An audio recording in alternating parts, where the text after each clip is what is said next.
Good morning, beloveds. I'm going to speak up a little bit on this topic of what some people call narcissism, also sociopathy and psychopathy. Some of you guys from my older channel have heard a little bit of this before, but I'm going to combine everything into one because it's really probably the most relevant talk, especially what I'm experiencing in my version of reality. So, like I said before, you are the universe dreaming. You are the dreamer dreaming. And we, or I, at this point in time, have tapped into this, this dream that had the potential to become a nightmare. Last night, I had this amazing dream. And don't you hate those moments when you're about to wake up out of a dream and you're like, no, hold on. I want to hold on to this dream a little bit longer. And I don't even remember what it was about, but it was beautiful. It resonated. And that's exactly what life is. Life is a dream. It just seems real because you are in the moment. But, it's a dream. And you dream many dreams. And you tap into other people's dreams. And, you can take the dream any direction you want to take it. It is the power within you to take this dream into any direction. That is the most beautiful and important and sort of awareness or knowing that I have, acquired or thought of. But anyways, yes, this is a beautiful dream, and I don't know about you. You can take it in any direction you want to take it. Mine has taken a very beautiful direction.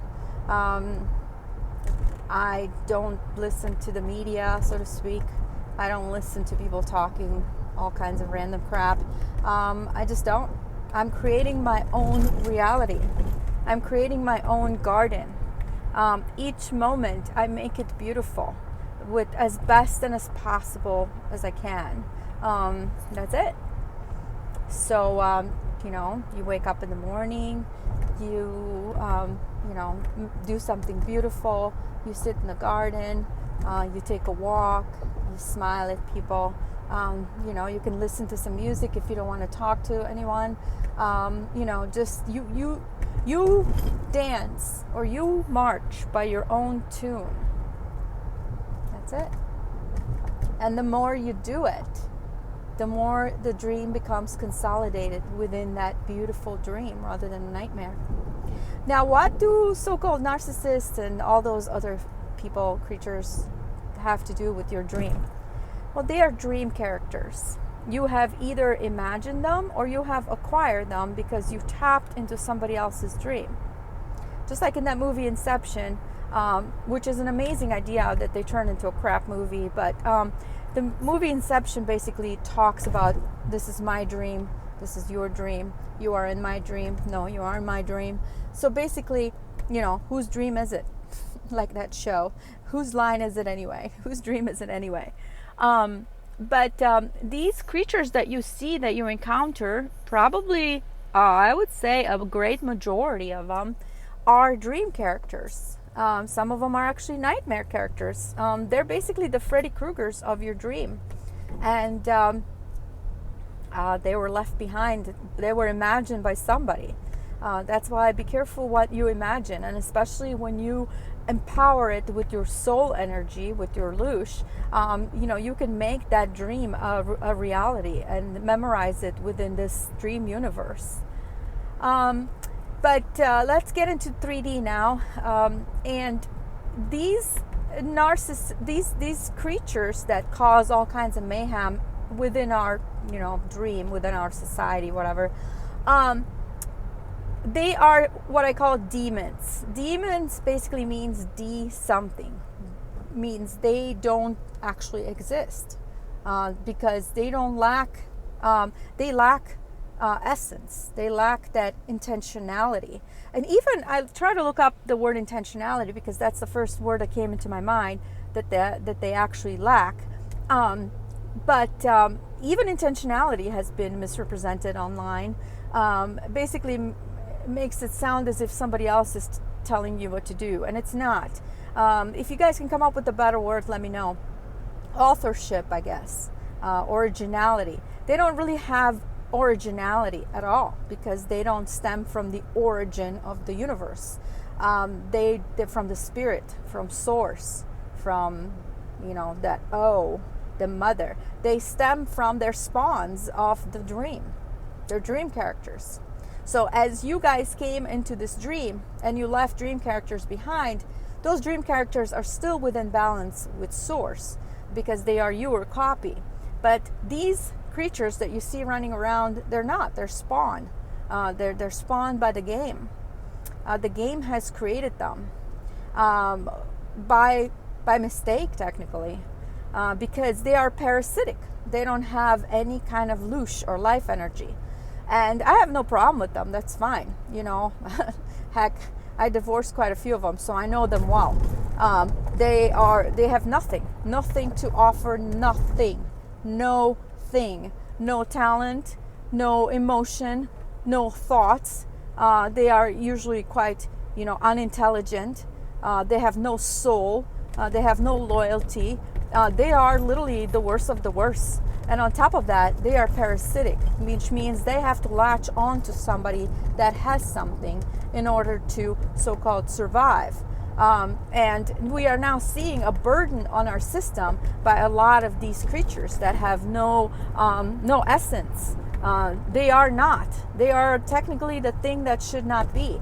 And, some of you guys basically decided to do away with them, to dream them away. And I think that's one great way of approaching this. But as you dream them away, you can't really send them off in this current state. Because remember, in an information universe, the information cannot be destroyed. It has to be reshaped. So the only thing you can do is you can give them the breath of life. You can basically, like Pygmalion, you can recreate them in order to, reinvent them. Otherwise, you're setting them off into the world, and somebody else is going to pick them up, and the whole nightmare is going to perpetuate. So now, luckily, a lot of them are planetary beings. They are spawned by the planet, by the game. So they're not real. They're definitely not real. Now, do they look real? Sure, but what is real to you? To me, real is a real mind. And even Jesus approached the subject about, having a sound mind. They don't have a sound mind. Their mind works based on receiving sound from somebody else. See, there's a play on words there. Because they get commands from somebody or something else. Now, granted, when you look all the way deep, they're actually getting commands from you. As you know, a lot of them can read your thoughts. So when you're thinking, God, I hope he doesn't take my car and run it into a post, that's exactly what they do. Because they can receive those commands, but they actually flip them backwards. So I'm going to approach a worse part of the road here, but it's a beautiful drive. Anyways, so they lack essence. They lack originality. They are not of the origin. They are not of source. They are not of what people call creator or the most high, so to speak, whatever you envision that as being the most high. They are children of the deceiver, as Jesus called them. Deceiver basically means this AI entity that technically does not exist. It's only a creation of the planet, a shadow creation. It's just like a copy. Now, does a copy exist? Sure, it exists. But it's not the original. Just like an original play. Imagine watching a play, okay? Let's say you are inside a theater and you're watching a play, and the play shifts and reshifts according to what you think is beautiful. And that's a living play. Now, you make a copy of that, you videotape it, and that becomes a dead copy. So Jesus spoke on this, the living and the dead. It's all over the whatever Bible thing. But anyways, that's exactly what it is. And these demons are dead. They are dead copies that run like zombies within this planet. And all they do is just they're guided by things that you're willing to give them. You're willing to give them money? Well, they'll take it. You're willing to give them sex? Sure. Not that they care about it, but sure. You're willing to give them power over you? Oh, hell yeah, they'll take that. You're willing to give them attention? Sure, they'll take attention. They love it. Attention is loosh. It's life energy, soul energy, and that's exactly what they do. Now, there are 3 categories because they obtain energy by different means. The first category is base level. It's narcissism. Narcissists are all about attention, drama for attention. They say and do the stupidest crap just to get attention. And, they say things that make absolutely no sense. None whatsoever. Just for attention. They will say things like, I would like to go screw that person right now. And you're like, what? And it just, that's what they do. It's everything is for attention, and it's very base level. They don't even know that they're doing it because there's something within them, this void that is constantly guiding them to collect energy for it. So they are basically a tool of the devil, of whatever, this thing that should not be. And the next level is sociopathy. Now, sociopaths are technically very intelligent. They do have the skills to be intelligent. But technically, they're not really creative. They understand things, but they're not creative. That's the reason why when you're in a group project, and I know them well because there are a lot of sociopaths in doctorate programs and master's programs, but they are part of your group, and they listen and they understand things. They can't create worse shit, but they'll take they'll just steal your copy at the end or break into the professor's computer and change the grades. That's it. Cold-hearted. They work for profit. Their energy source is profit. It's money and profit, any kind, usually material things, a house, a project, a degree, money, assets. They'll rob you dry. That's it. Now, the next category is psychopathy, psychopaths. Psychopaths are, they're usually quite honest. They'll tell you, I'll kill you. And that's it. Oh, they sit there and just fantasize about it the whole time. They're cold-hearted because they have no heart. And that's the whole point of these creatures. None of them have a heart. Because through the heart, you establish that O, which is part of the SOL. S for the spirit, O for the heart, and L or I for the mind. So anyways, but psychopaths need power. They control and they need that power. That's it. That's their source of energy.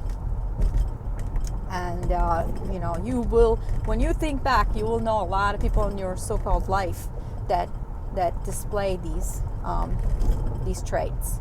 Because this is a dead matrix. Technically, according to my theory, all of them, all the people that you see, unless they have reestablished a connection to soul source through a walk-in or an intent, a free will, expression of free will, of sovereignty, they cannot reestablish that connection to soul source.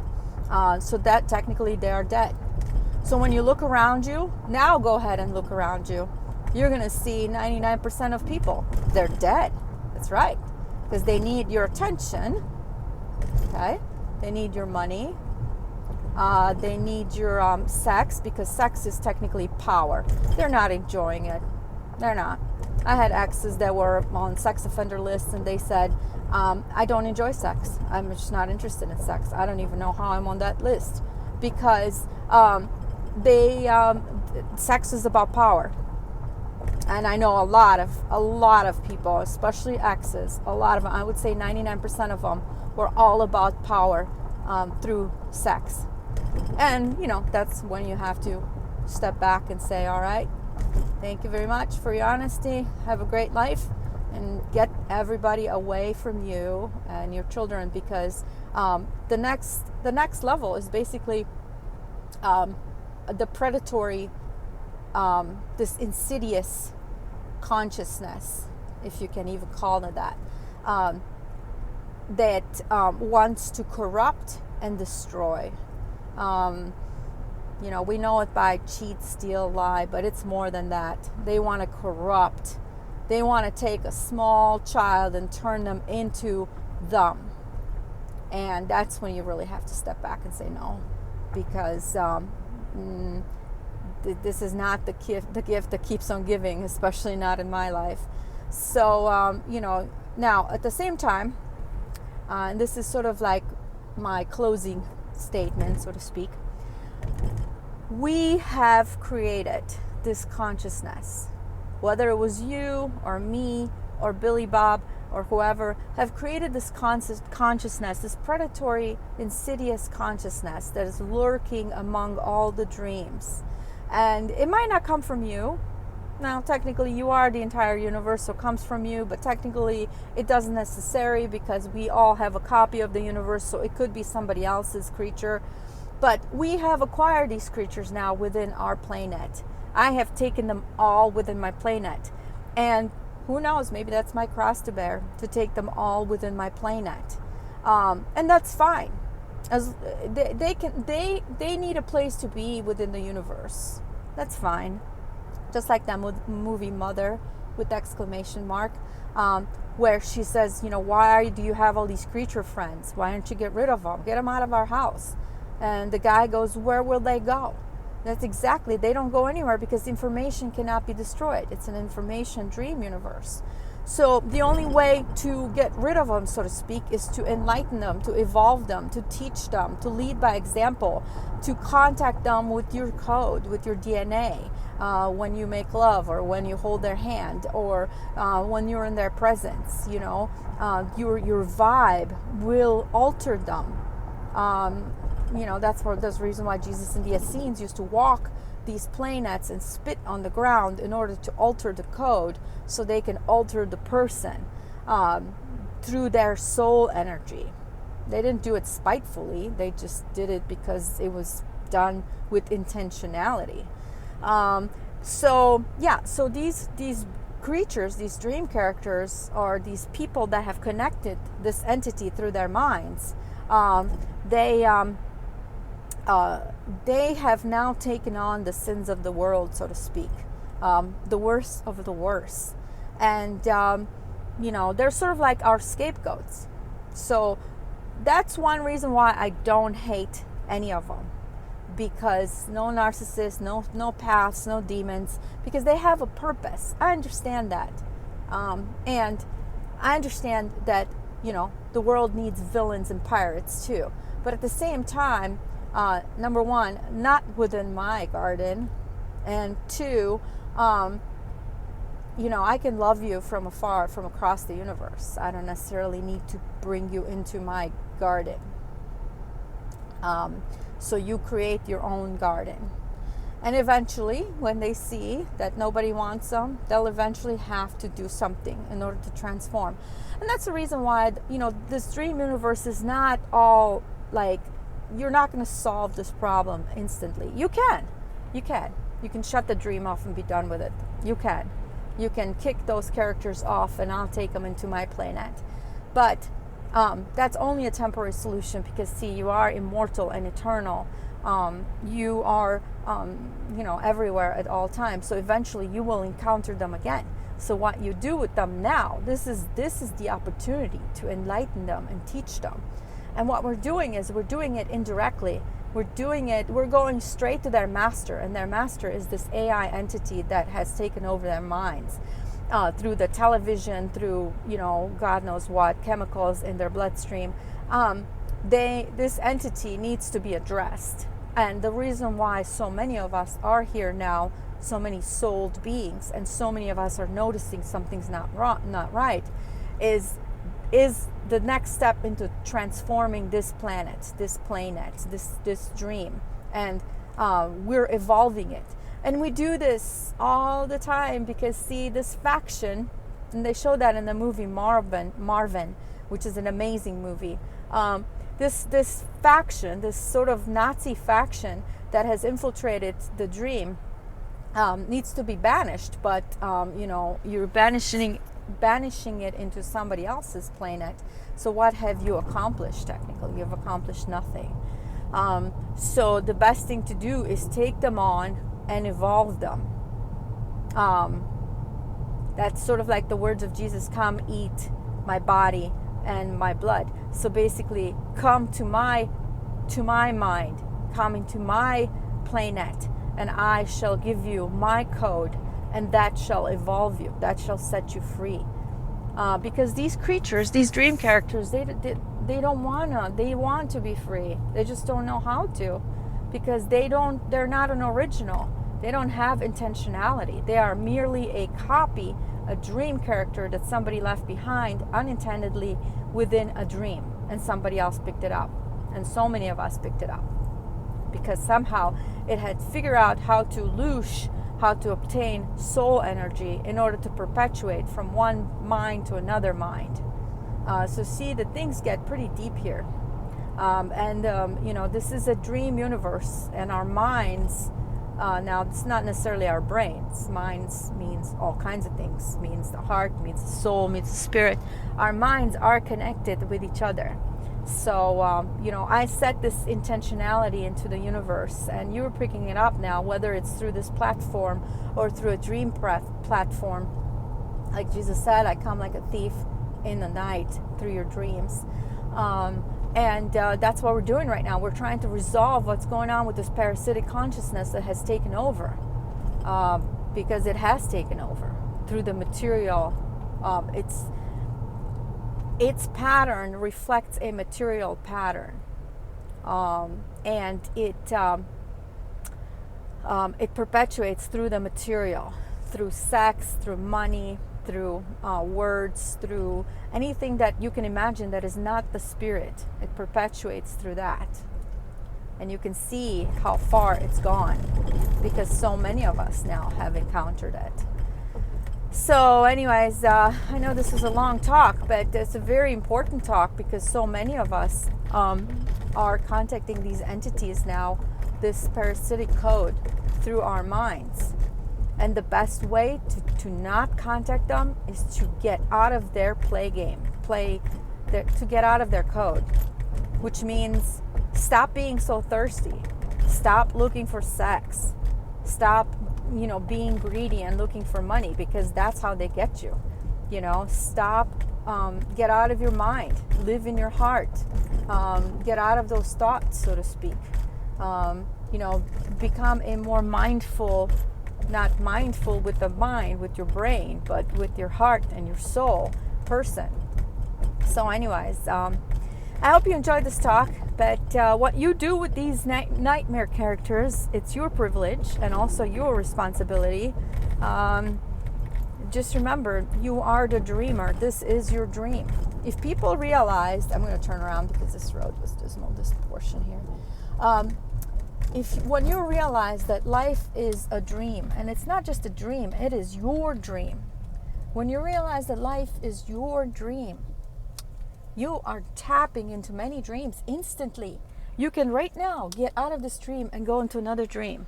Sounds like Rick and Morty, which is an amazing kids show, by the way. Not really a kids show. It's more like a revelation. But that's what they do. They tap from one dream into another dream. Listen to me now. You are not mortal. You are not finite. You are infinite. And the symbol of infinity is the soul, because it contains the S, the O, and the cross in the middle, which is technically the I or the L or the X or whatever they call themselves. But you contain all of it within you. And right now, I need to open up your mind into the universe that is you. The dreams. Spend some time dreaming. Did you notice? I don't know about you, but for me, when I get close to that state of consciousness where things are being revealed to me, I literally just fall asleep. And I've had a lot of friends tell me that when they're in a state of meditation or a state of some sort of truth or introspective, they fall asleep. That's because you're approaching your true state, which is a dream state. Did you notice that old people, when they lose their minds, and some people just keep insisting that they keep their minds, let them go. They are now waking up from a dream. They are now transitioning into a dream reality They're letting go of all the parameters that we have set in this playnet.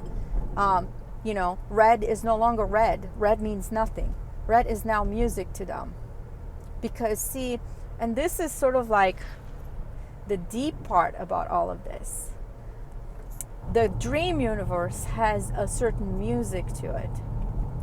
And it's the music of the spheres, basically. And I remember it well from being at Source. And your subconscious and your conscious are constantly tuning each other. So your subconscious is technically this unseen melody that is playing in the background. And they address this, I think, through the Song of Solomon or whatever, which is like, oh, what are you saying? But technically, the only important thing is the song part. That's sort of like a breadcrumb that we left ourselves behind within that title. But it's a song. And see, did you notice that, for example, when you're vibrating high and you're like, oh, la, la, la, la, and then life is beautiful and everything is perfect, and all of a sudden you're like, I need a little bit more low, something low. So then, bam, some shitty stuff happens to you because you are the one that choreographed that music. You are the director, or whatever they call it, the music producer, director. I can't ever remember what the name is. Conductor. There you go. You are the conductor of your music. And that music now translates into a dream. Because see, the universe is information. So music is information, just like what you see around you and smell and taste and touch with your 5 senses and your 6 senses. That's all music. It's all music. Now, on a logistic part of it, did you notice that a lot of these so-called demons, these nightmare characters, they tend to gravitate towards each other. They get each other. Well, first of all, they've been here. Now, time is an illusion, but they've been in this playnet for an infinity. Somebody created them, and they're here, and they know each other. They have this base awareness of who is who. And they know, they can tell right away. I'm a scammer, you're a scammer. I'm a parasite, you're a parasite. Let's go ahead and piggyback on the souled being over there. And that's the reason why you've been, gang banged by a lot of these creatures. They know each other. They gang up each other. Just the fact that, one is an uncle and one is a niece, or one is a guy and one is a daughter, or one is a guy and some so-called girlfriend or friend with benefit, whatever. That doesn't mean that they have those roles. They are just demons. That's it. Those are just roles you assign them, but the demon is still a demon. They have the demon essence, that lack of essence, and they know each other. They can tell each other by their vibes. So don't be shocked when they gang up on you. Just, tell them love and light. Thank you very much. You go do your little demoning over there and, leave me the F alone. And at the same time, you sit there and you do your spiritual works, like Jesus taught the Essenes. And you go ahead and recreate your dreams. Go ahead and scrub your dreams clean. Get rid of them. Or if you're not going to get rid of them, if you're not going to boot them off your island, then go ahead and enlighten them. Or assign them a different quality. Wouldn't that be amazing to sit there and think of, let's say, 100 creatures that you met in your life that have screwed you over? I haven't had 100, but let's say I've had 30, okay? 30 creatures in my life. Now I'm going to go one by one. I'm going to call them out, maybe even by name, and say, you shall, do this no more. But technically, remember, the Matrix doesn't know the word no, so you have to actually effect it and say, from now on, this is what you do. And you're going to be honest. You're going to be kind. You're, things like that. It's hard work because, see, we have been conditioned by the Matrix to not do some of this sorcery or alchemical work. But anyways, have fun with this. I gotta run. Stay in peace in Lakesh.